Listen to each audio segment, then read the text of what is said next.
Mayor's plan to tax wealthy second homes.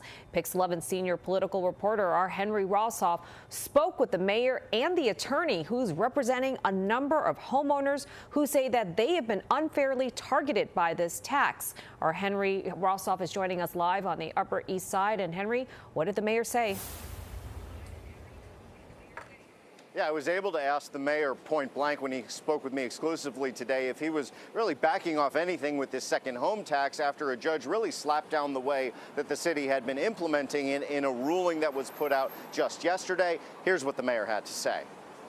We disagree with the judge's ruling on this case. However, we continue to be confident in both the importance of this surcharge on secondary homes worth more than $5 million and in our implementation. Mayor Zohran Mamdani says the city is appealing the decision of a judge to pause the rollout of the second home tax. The appeal automatically means the city can continue to process and try and figure out who should and should not pay it. The main issue has been New York City sending out some 17,000 letters to people who may have to pay more on their property taxes, with thousands of New Yorkers immediately saying they're full-time residents and should not have to pay. The city also simultaneously published a comprehensive list of most homeowners while implementing the tax, and that created confusion. But does it give you occasion to pause and say, hey, maybe we should have done something a little bit better? I think that with any new tax, there's always going to be more questions than there are answers, and we want to make sure that New Yorkers have the time to ask any of those questions. That's why we extended the period to September 18th, and we're confident in that. You'd think the mayor would be more reflective.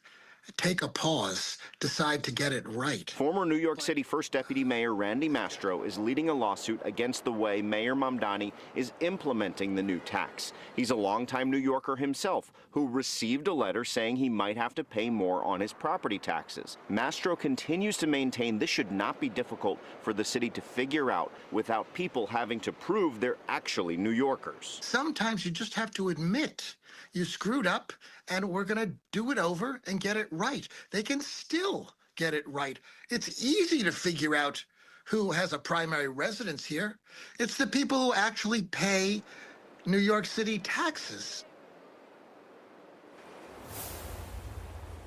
And in a lengthy and, shall we say, colorful social media post not long after I interviewed Mayor Mamdani today, you had President Trump saying he wanted to do something about this pied-à-terre tax. It's worth noting that his residence in Trump Tower is likely subject to this second home tax now that he has declared himself a permanent resident or primary resident in Florida. It's not completely clear what, if anything, a president can do about a law that's been enacted at the New York state level. My entire exclusive interview with Mayor Mamdani, including more questions on President Trump and Haitian temporary protected status that the president peeled back. You can find that right now at PIX11.com. Live on the Upper East Side, Henry Rosoff, PIX11 News.